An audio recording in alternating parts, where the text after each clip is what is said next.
Hey everyone, welcome back to another episode of GMAT Success Stories. Today we have got Tamas in the spotlight. He nailed the GMAT with an impressive 725 score, hitting the 99th percentile on his very first attempt. Despite dealing with procrastination and tight deadlines, Tamas powered through. So get ready to be inspired as we dive into his GMAT journey. Also, before starting, I would like to ask you to hit the like button and subscribe to the YouTube channel.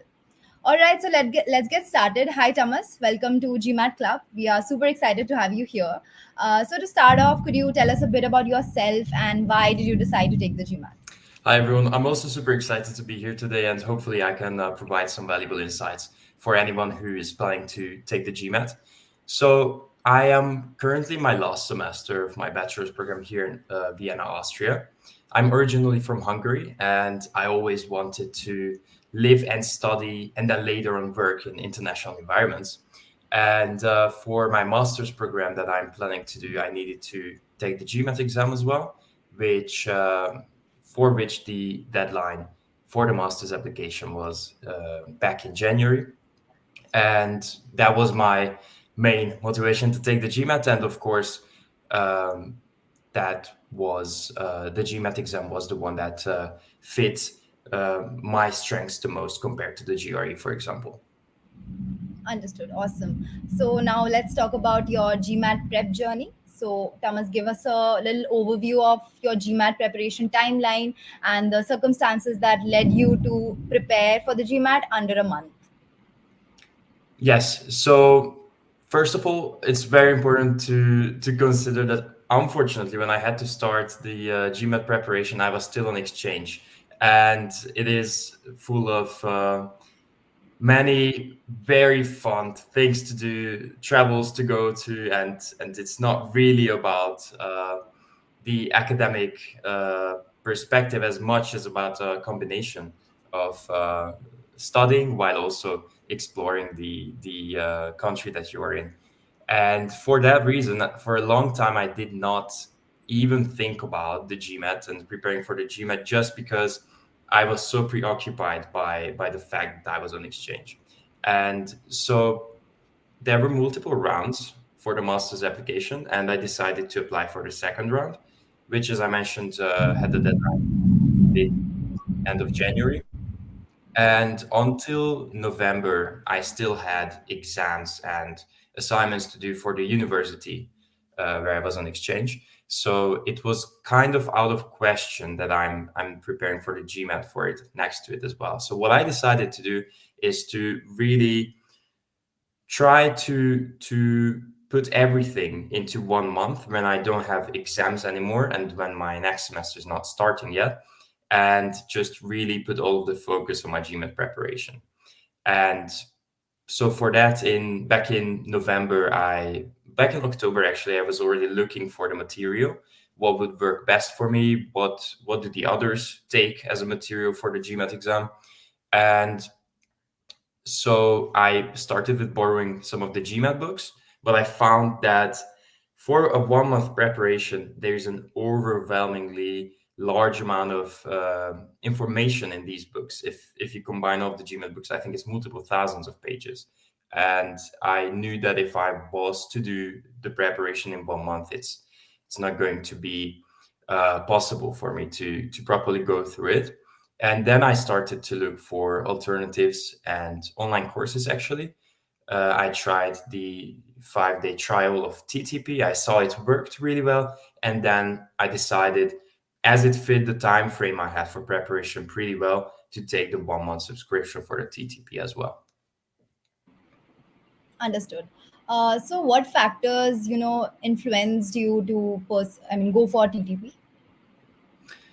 Well, there were actually quite many. First of all, I was doing research online, looking at the forums, what do people recommend, and as a first factor, I saw that TTP was the top choice for many people that were taking the GMAT exam, and that was just one of the factors. Besides that, I of course had this very big time constraint, and I also needed to be flexible, not just time wise, but where I am. And if I were to buy all of those books back in Australia, that's a couple kilograms, and taking it back to Europe would have been another hassle. And so I was definitely looking for something online, and something that also fits what I would like to do in the time of preparation. And I knew that I study much better by doing things rather than reading and learning the theory. And so for that reason, I thought that TTP fit all of these. It ticked all of these boxes well, and the combination was simply what resulted in me choosing TTP. Awesome. So, could you share specific strategies or study techniques that you found particularly helpful in your GMAT preparation, regardless of any courses you went for? Yes. So, well, I would probably group it into two different topics. On the one hand, some strategies for TTP, and on the other hand, some general strategies for the GMAT exam. Starting with the general ones, I feel like when it comes to the GMAT exam, I think many, if not all, of the people will have some strengths in the different areas that the GMAT exam is touching upon. So, of course, the people who study data science, for example, in their bachelor's, will be scoring pretty high in the data insights section. There will be some people who are maybe native English speakers and will ace the verbal insights if they put the preparation into the logic part of this area. And to this, a big strategy, a big tip of mine would be to, before starting the preparation, really map out the areas of strengths, the areas of weaknesses that you might have. For example, I think on the one hand, the mock exam is one of the best ways to do this. When you buy the GMAT exam, you get a free, actually, I think multiple free mock exams. And doing one of them before you start your preparation as a whole, I think can be really rewarding and beneficial for the journey. Because, and now I will touch upon the TTP. I think what TTP does really, really well is that it takes your score. You can even input your score based on the questions. So, like on a question level, how many mistakes did you have in this question type or this topic within the quantitative questions? And that will help you tremendously because TTP, for instance, personalizes then the study plan based on your strengths and weaknesses and will give you more practice or suggest more practicing recommendations and maybe even extra exams within the TTP based on the areas that you need to improve in. And maybe another strategy, just in general, for the preparation, that is, I always found that I could not do more than 6 to 8 hours a day, and that is because I was just simply getting tired, and I achieved a point of mental fatigue where it was no longer beneficial for me to study because I would just forget. It would not stick. And so a big strategy, actually a key insight from my preparation journey, is that planning, and especially with a focus on time management, is extremely important when it comes to the GMAT exam. And just saying I will do the preparation in 1 month with studying 8 hours a day or 10 hours a day, even, because within 1 month that will be required, is not something I would recommend. There's surely some people that can progress faster, but in general, my advice would be to really allocate time, and not just allocate it, but plan it and set smaller goals, not just the end goal of finishing the preparation or finishing the TTP course as an example, but to really say, I will do these theory chapters on Tuesday and I will do the practice exams right after, so that on Wednesday I can start with the next chapter. And it is really, really important to do it like that. Awesome. So these are amazing tips that you just shared. We would also like to know, how did you end up managing your time during the 1 month study? Mhm. So luckily, I didn't have exams anymore. So for the first half of my preparation time, I was basically spending whatever time I had free with studying for the GMAT exam. That was usually like 6 to 8 hours a day, and usually I would do it. I don't know, probably start after breakfast, do a couple hours, have lunch, and finish the rest, so that I have some time left in the evening. And I feel like it worked out really well for me because tend to have higher energy in the morning and throughout the day. But I know that some people study really well in the evening, for example. So that is also a strategy. For me, the thing is, with a 1 month preparation time, it is really difficult to fit in other stuff. So if I had to study for another exam or if I had to go to courses, it would have been really difficult for me to manage the time and still be mentally healthy, so to say. And I feel like for this whole time management aspect, it was very important that I had most of my time free. So if just a quick recommendation for people who are studying next to university or next to working, I feel like it's very important to take that into account because it's not just the time that you have to use up in your preparation, but also energy. And if you come home after 8 hours of work, um, studying 6 to 8 hours, in my opinion, would not be as beneficial anymore. Right. So you mentioned experiencing mental fatigue and time constraints. So how did you overcome those challenges, and what advice would you give others? Who are also going to take the GMAT. Mhm. Yes, so for mental fatigue, I would quickly touch upon the point that I said previously. It's very important to find the time frame throughout the day where you can where you're the sharpest. You can pay the most attention. You can memorize the most or practice the most. When it comes to just for example TTP, it's not really about memorization. It's about how much you can focus when it comes to answering the questions. So it is really important to for me, what helped with the mental fatigue to put the GMAT in front of anything else that would require me to really use my brain to the extent as to which the GMAT preparation does. And besides that, I think it is very personal. I think the mental fatigue for everyone it works differently. I found that little blocks of chocolate throughout the preparation really helped, for example, and proper breaks in between, let's say 5 minutes, where you go out into the sun, take a big glass of water, and just sit out there, listen to the nature, something like that, could help.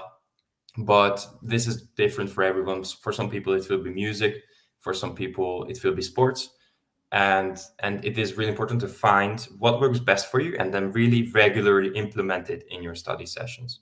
And then for time management, I would say it is going to be a challenging period of time when you have to prepare for the GMAT. So you will have to challenge your usual time management and your usual schedule, and you will have to start um, maybe waking up earlier, maybe putting in a couple hours before work even or study in between your classes at university.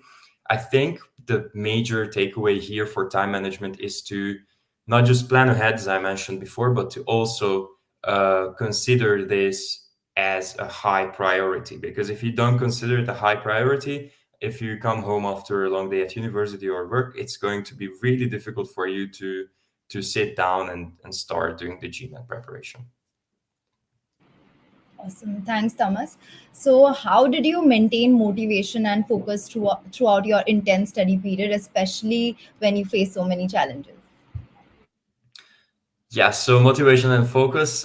Sometimes I was demotivated. I have to say, everyone will probably get to the point where they get demotivated, and the key to this is to just accept it, not try to resist it, and just move on and still push through these phases of demotivation.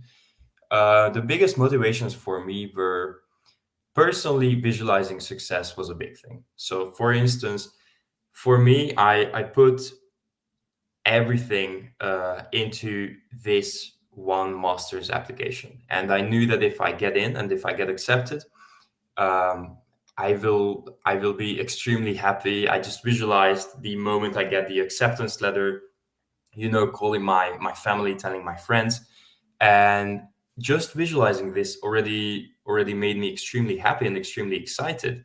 And then the second thing I did right after that is told myself, okay, here are these feelings, but what can I do to achieve this becoming reality? And so I immediately put all of this excitement and motivation into the preparation, and told myself with every single practice question that I do, with every single theory chapter that I read, I am one step closer to my goal, and I am making it more likely that I'm going to be accepted. And that was a huge motivation for me. And another big motivation for me for the whole preparation period and for the GMAT exam in general was besides visualizing success, that to be honest, it was on my mind just a second ago, but I have a couple notes actually. Yes. So another big motivating factor was, even if I scored lower than expected on the mock exam, or if I scored higher than I expected on the mock exam, I took both as motivation, and that was probably the second biggest motivation on my list. When I did my first mock exam, it was a 665, and I knew that for maximum score, I had to reach 685 on the GMAT Focus, and I this was before the whole preparation. Instead of saying, "Oh, I'm almost there. I'm really close to the 685. I don't really need to study that much." I knew that with that, it's not guaranteed at all that I'm going to get that score. I knew that this is a good basis to build on and to get motivation from, but it is not something I have to take for granted. And then the same thing happened right before the GMAT exam. Just regardless of the score, you can turn it into a motivating factor one way or another. If you score low, you can take this as a motivation to map out the weaknesses and turn those weaknesses into strengths, because some of my strongest fields were actually those that I made the most mistakes in. And then if you score high, you can take it as a motivation to where I can be or where I can score in the actual GMAT exam. And the key is to just stay optimistic and turn everything or perceive everything in an optimistic perspective. Awesome. Thanks for that, Thomas. So, moving on to the exam day, how did you prepare in the days leading up to the exam, and what was your experience during the exam? And did you give an online exam and an offline exam? Mhm. Yes. So the thing is, I unfortunately could not finish the online courses that I was planning to do. Not all of the chapters I could really go through. For example, the data insights section I completely missed out, and that was 2 days before the actual exam. That was due to many reasons that I won't get into right now. It was just a lot of time constraint, and I still had 2 days left. So let's say the exam was on Wednesday, and on Monday I was already not going through the chapters as much. I was just going through the key insights from any remaining chapter that I have not touched upon. That took a couple hours. Then I practiced a little bit those areas where I thought I knew the least based on the key insights, and then I left it there on the Monday. Then the day right before the exam, let's say it was the Tuesday, I did not do anything anymore. And it was really, really important for me. You can see I could have gone through the data insights even more in depth, and maybe it would have helped, but I personally feel like it would not have. I really, really needed, after 1 month of this very intensive study period, I needed a day to just calm down, collect myself, get in the right mindset for the exam, and to really recollect myself in a way that I will be mentally and also physically ready for the exam the following day. And I decided to go with the offline exam just because I I am I tend to perform better in official exam environments, because then there's no there really is a kind of pressure on you that you have to focus on this. There's nothing else to do. You're actually not even allowed to do anything else. Of course, not in the online exam as well. And so that really helped me focus on the exam itself and nothing else. And on the other hand, I really wanted to make sure that the internet connection was working and properly set up, and there was no issues that I could face. And so I chose to go with the offline exam. And the exam started at 9:30. I arrived there 40 minutes before at 8:50. And still, having arrived 40 minutes before, the registration only ended 10 minutes before the exam. So I only had 10 minutes to really sit down, get a coffee maybe, which I didn't, but I can touch upon this later on.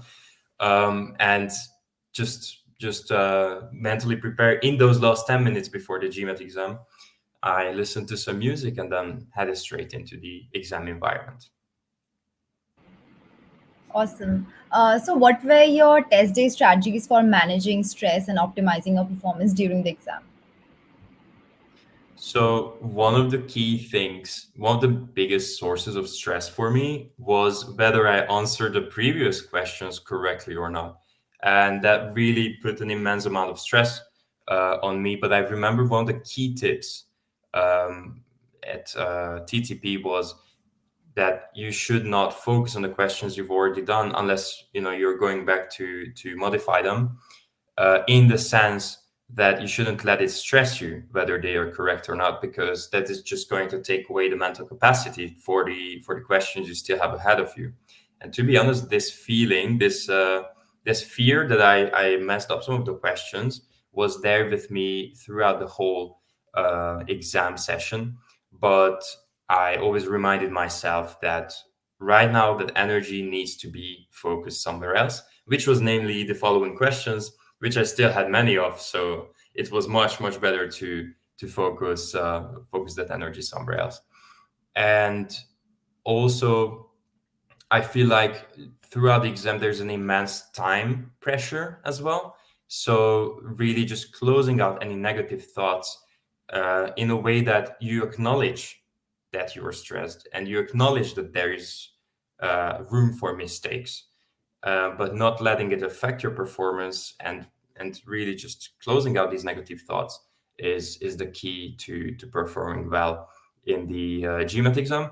To the time management part, to be honest, I had a couple questions where I went over the time limit, even though I started the exam with the rule that I am not going to spend more time on questions um, unless I have extra free time. And that was one of the mistakes I think I did. Luckily, I could correct it. But on one question, I think I spent double the amount of time that I should have, just because I had some free time left from previous questions, but not that much. And when I spent already 3 minutes on a question I should have only spent 2 minutes on, I was like, okay, if I spent 1 minute extra already on this, I really have to make sure it's correct. But that was actually the wrong mindset. It is invested time, of course, but if I could not solve it in 3 minutes, and unless I was very close to the solution, that 1 minute won't change anything for the better. It will just take away time from the other questions. So it is very important to keep to this time rule for the GMAT exam. Understood. So, looking back at your GMAT journey, what would you consider the most valuable lessons that you have learned, and would you like to offer some advice or tips to the test takers? hmm Yeah, so I would really like to highlight, first of all, to plan the preparation. As I mentioned before, I won't get into detail as much now, but to really set the time frame and what am I going to do, and really build the plan on a day-to-day basis, and to set out the chapters and the questions and the practice exams in an organized manner. That is a huge thing for the preparation. And just a follow-up question: is it more about the preparation or is it about the exam, or both? the preparation, and later on you can touch upon the exam as well. Sure, sure. Okay. And then also, just a personal tip, 1 month for me was not enough. I think on average I spent 6 to 8 hours a day, but I still couldn't manage to finish. There will be obstacles that you cannot plan, you know? Maybe for me, for instance, it was the flight. I planned that I will have a 30-hour flight back to Europe, and there I cannot study probably. But what I didn't plan for is that the 3 days after the flight, I was extremely exhausted, and I just didn't have the mental capacity to study, sit down, and do 6 to 8 hours. So there, for example, I lost 3 days of preparation because of that, and that is also something to consider. Previous knowledge, I also had this noted down. Um, I felt like I had a strong foundation in mathematics because of my high school education. But the GMAT exam, even if someone is a math prodigy, which is not me, um, even then it is a completely different thing. Like a GMAT exam is a lot about recognizing the patterns. It's a lot about recognizing the problem. What is the question asking about? And oftentimes there will be questions where you don't even have to really go through every little detail of the calculation. There will be strategies that actually TTP describes really well, in which you can close out the incorrect answers and arrive to the correct answer much faster, for example. And the mistakes that you make would be another tip. Don't let the mistakes demotivate you. The mistakes are there for you to learn from them. And for instance, as I mentioned before, lots of the mistakes I did in specific topics within quantitative reasoning, data insights or so, I took the time to go through them, see what I did wrong, what was the reason behind the mistake, and to really learn from it. And to be honest, it really helped me turn those areas of weakness into strengths through probably what I could best call this a double confirmation or double affirmation. I'm not sure what exactly this is, but making the mistake and then correcting it embeds it in your mind, I think, twice as well than just taking something off from the start.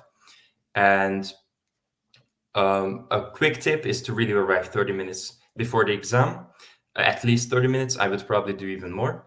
And the last and biggest tip of mine would be to really remind yourself of your goals. And that will not only keep you motivated throughout the preparation, but also if you feel a little bit hopeless or unlucky throughout the exam, really visualizing that success will give you that little push that you need. And this applies to the whole GMAT journey. Awesome. I think these tips and strategies would definitely help the test takers. Now, if you would like to share your future plans and post MBA goals, and which school are you planning to apply? Yes. So luckily, my application was successful. So I will be studying at the University of St. Gallen in Switzerland from the next semester on. I'm going to pursue a master in arts for strategy and international management, which I'm really, really excited for. It is an extremely international and intercultural program. And what was really important for me is that they really focus on not only the personal learning, the lifelong learning journey of the students, but also on how they can then engage with the world and without exaggerating, contributing to the general well-being of society. And that is very important for me, which leads me very well into what I aim to do then in the future. In short, I would like to pursue a career in consulting, but also with my own startup in mind. I my ultimate goal would be to found a company that can, in the end, in line with what I mentioned with the program, contribute to the well-being of society and make the world a better place. That's awesome.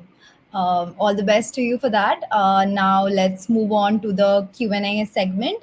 So Mhm. everybody, please feel free to drop in your questions, whatever questions you have for Tamas. We are here to answer your questions here. So let's get started with the first question. Tanya asks, any strategy for time management while giving the exam? Mhm. Yes. So I think I don't remember exactly, but the amount of questions per each section is going to be different.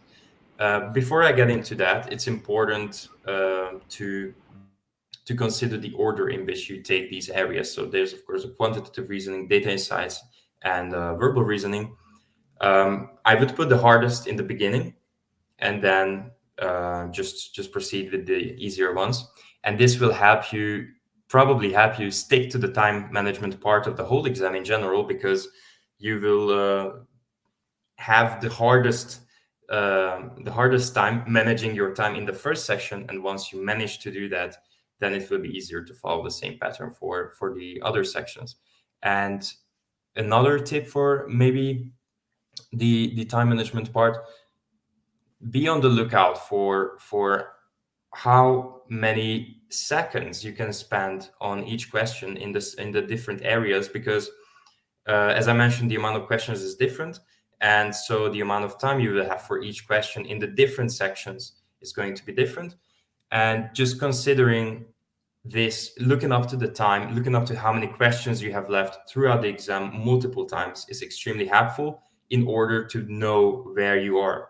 Like, let's say if you have 2 more minutes than you need, if you follow the plan that you had in the beginning, then you can either still follow the plan and use that time in the end to check questions that you weren't sure in, or use a couple of those seconds or maybe even half a minute on a question that you feel like you're almost at the answer, but you haven't gotten it yet. So I think it is very important to just keep in mind the time and the number of questions that you have left. All right. So Sarit asks, how many sectional test mock tests did you take? Mhm. So official mock exams, I did two. I did one before my preparation, and I did one 2 days before the actual exam. And optimally, I would have probably done more, but the TTP had really, really good sectional tests, as you also mentioned. For each chapter, there were multiple tests touching upon the topics of the chapter: easy, medium, hard, and even the fourth level was, I think, challenge or something like that, extreme. And those were the hardest questions. In the beginning, I did all of those, but then as the less time I had, I tended to do just one from each chapter, so like one easy, one medium, one hard. I would optimally recommend that you do all of them, because if you find them easy, then it will help you even that reinforce the knowledge even further, and it's not going to take so much time from you. If you find them hard, it's going to help you tremendously in getting used to those questions. So that would be my recommendation. Awesome. Next question from Swajit. Do you recommend making notes for DSR? um, what exactly would DSR mean? I think he means data insights. Hmm. Okay, yes, yeah, I think it probably does, because there's multiple pages where you have to keep in mind the data and everything. Um, this is a very good point. I feel like in my preparation, this was my weakest area. And so I cannot give you a definite answer, unfortunately. What I did was trying to memorize not the information in the data insights section in between the different pages, but to memorize where I can find that information.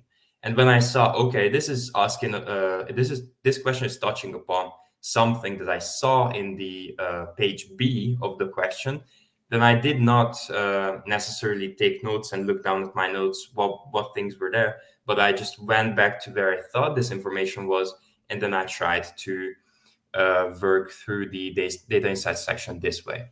But I feel like this is also um, different from person to person. My strategy was to memorize where the information was to be found. All right. So, guys, if you have any more questions, please drop in the chat and we are happy to answer. Yes. All right, we have a question from Ajay. Is it true that official score will be better than official mocks? So from my experience, it can be the case, but for me, I think the probability that you score as high on the mock exam as you can on the real exam is maybe even higher than the probability that you score the mock exam score in the real exam. I don't know. This was a bit of a confusing explanation. In my experience, I scored better in the mock exams. My last mock exam 2 days before the actual exam was 765, but I knew that this was not representative in the sense that the exam environment is very different.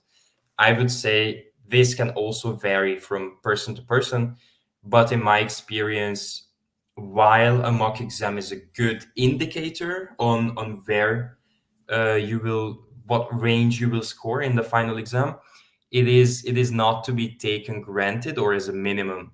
It is to be taken as a motivating factor rather than an expectation. All right.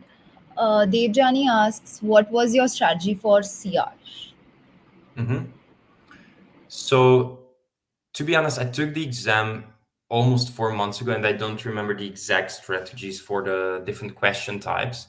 I remember this was in definitely in verbal reasoning, and so those type of questions, I was trying to first of all close out all of the answers that, based on the text, based on the first reading, I knew. First of all, do not talk about the topic itself. There's no connection between the topic and the answer. And then I tried to close out those answers that were opposing to what the question asked. So they were given a relevant answer, but exactly the opposite of what I was looking for.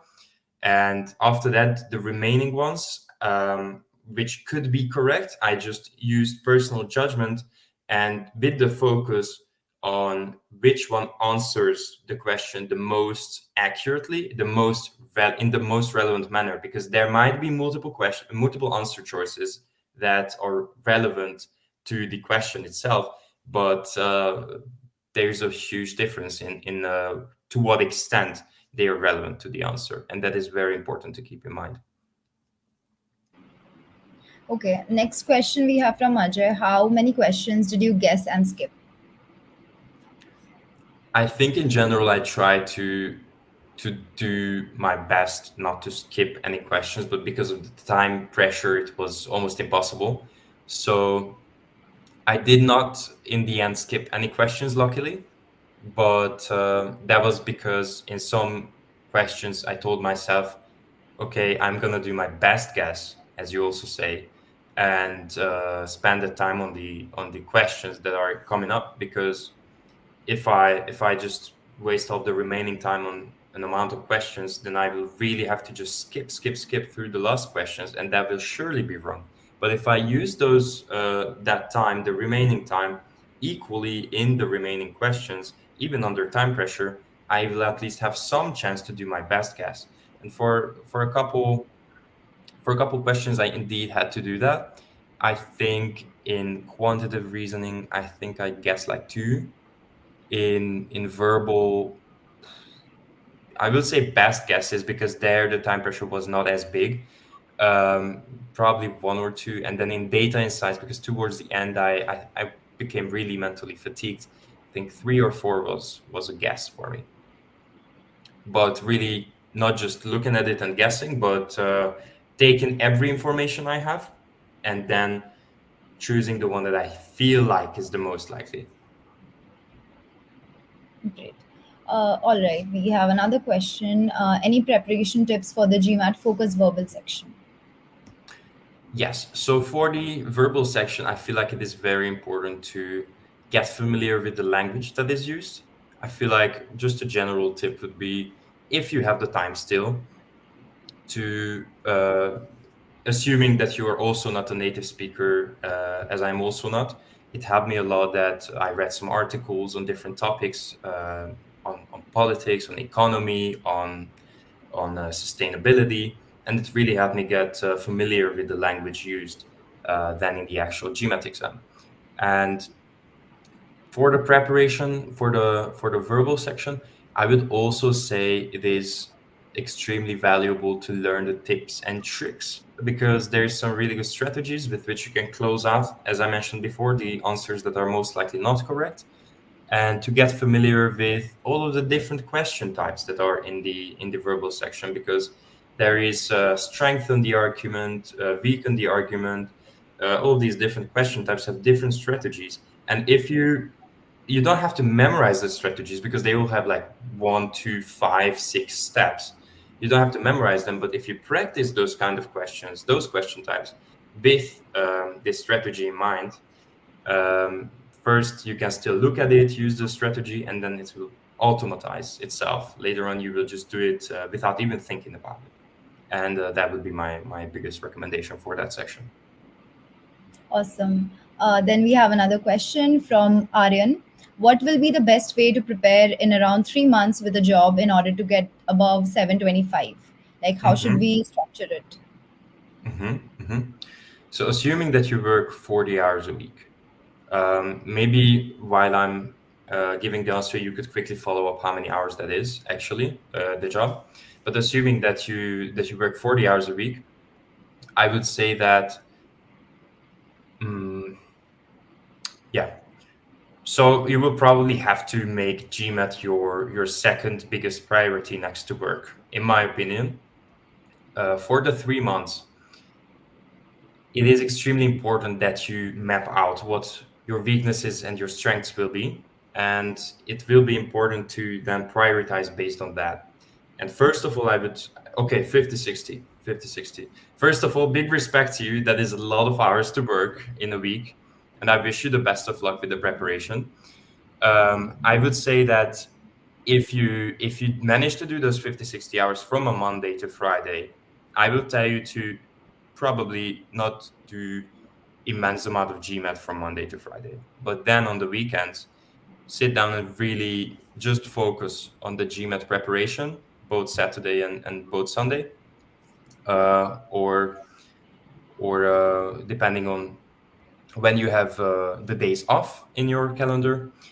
And that will help you really be there mentally, because if you come home after a long day of work, then this mental fatigue, as discussed before, will be there and will hinder you in your preparation. So I would say always try to focus the majority of your studying on the days where you can wake up and don't have to worry about anything else, but really just the GMAT. And then I would probably say from the beginning on that this 3 months will be an immense challenge, time wise and energy wise. But if you pull through it, you will manage to get the 725. I would use those 3 days, most definitely, as much time, as much energy as you can on the GMAT, and really try to plan it out.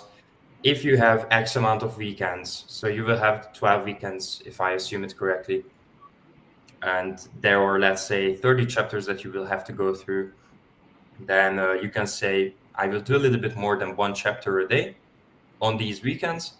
And I will do not only the theory, but I will, after that, hold a little break. After that, I will do the practice exams, let's say all of them. And after that, I will go through my mistakes and finish that chapter. And let's say you start the theory section of the next chapter after that, but you stop there, go to sleep, do some sports, listen to music, or do whatever else could help you relax a little bit. And then the next day continue where you stopped, and try to really keep to this plan and not postpone, because if you postpone, it builds up like a snowball and it leads to even more postponing sometimes, for me, from my experience. But good luck, lots of good luck to you. Awesome. Then we have Swajit's question. He asks in DI, how many questions out of 20 did you use the calculator in? Do you recommend the use of calculator? Hmm.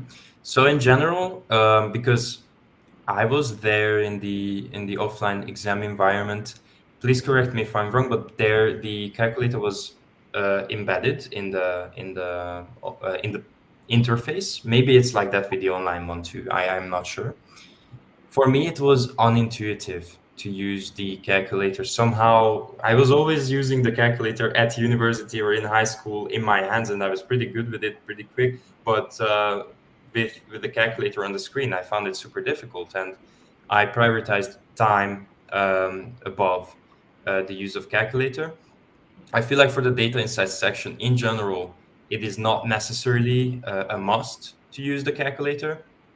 If you can guess or estimate well, then you will save a lot of time not using the calculator, and therefore my personal recommendation would be to try and use that time elsewhere. And just my personal view on this is to probably not use the calculator. Awesome. All right, we have next question from Messi. Messi's quote. Mhm. Can you please suggest some preparation courses for the GMAT? Mhm. Yes. So the one and only that I used was Target Test Prep, and it worked extremely well for me. This is a completely honest opinion from me. It was extremely effective for my preparation. And whenever someone asks me, not just what course, but what way to prepare for the GMAT, I always say Target Test Prep, TTP. It worked the best for me by far. Awesome. Then we have a question from Mate. I'm so sorry if I'm butchering your name, but he says, which part of the exam was the hardest, especially for you? Mhm. Thank you so much for the question, Mate, and thank you for the congratulations. And so I would say the hardest part for me was not actually the set. It could not be a section highlighted, but really the time pressure that was on me, and the fact that I had to really leave some of the questions behind, and then this stress would be with me throughout the exam. If I had to say a section, it was probably the hard data insights questions because I had little to no experience with those. But shout out to Mati for the questions. Thank you very much. Then we have a question from Sadokart. What OG preparation sources are the best and effective? Mhm. So I can only say what I tried. I borrowed some of the books in the beginning. I'm sure that for some people those are going to be extremely effective. For me, it's while it was very informative, there was so much to learn, and it really was a comprehensive material to use. And I can recommend it to anyone who has the time. I didn't have the time, so for the OG preparation, I used whatever free material they had after I purchased the exam, because already the exam is quite expensive. And I used the mock exams, and also on the online interface, there's already some of the practice questions available. I think there is a couple tests that you can do, couple chapters that you can read in the official MBA web page, and I would recommend using all the free material that's available. And for the OG preparation sources, that would be what I recommend. Awesome. The next question from Ajay. Can you recommend any source to learn the verbal strategies you mentioned? Mhm. So for sure, I'm sure that some of it is available online, but for me, the only source and the most comprehensive source was TTP, the Target Test Prep course. They had all of the verbal strategies extremely well explained, and all of the steps with practice questions and everything. I feel like I'm sure that there's some other sources. I do not know about them, but the most comprehensive, in my opinion, will be the Target Test Prep. For what I learned, I am sure that they have the most comprehensive set for that, and Okay, I can really recommend it also. right, of course. All right. So next question from Sanya. What material did you use to prepare for the GMAT exam? Mhm. So yes, in the beginning, I did I read some of the books, but because I didn't have time, I only had 1 month. I decided to go with the Target Test Prep online course, and to be honest, that was from then on that was the only material I used, because for me it included everything: the theory, the practice exams, And also the other material would only be the free material that I got with buying the actual GMAT exam. So the mock exams were really useful, and also some of the practice questions there as well. But to be honest, it was really just the free material from the MBA webpage upon purchasing the exam, as well as TTP. Good. Also, thanks, Sania, for joining us from LinkedIn. It happens quite less. All right, let's move on to the next question. Sagar asks, is it possible to score 635 with just basic prep and two mocks in 30 days, giving 6 to 8 hours of prep time? Mm-hmm. I would say definitely. I would say definitely. If you can really do 6 to 8 hours every day, even if maybe there's 1 2 days that you have to skip for some reason, because there will always be obstacles, as I mentioned, I think it is definitely possible. Basic prep, it depends on what basic prep means for you. But if you find a way that you can study effectively, really for 6 to 8 hours a day for 30 days, and assuming that you have a day to really clear out your mind the day before the exam, I think it is definitely possible. And I wish you the best of luck with that. Awesome. So I think we are here. I mean, we are done with all the questions. I think Thomas has answered all the questions properly. So with that, thank you so much, Thomas, for joining us today, and all the best for your journey. And to all the people who have joined us from LinkedIn, from YouTube, Facebook, thanks for tuning in. Please hit the like button and subscribe to the GMAT channel for more such inspiring stories. And until next time, happy studying. Goodbye. Thank you very much, and good luck to everyone. Bye bye.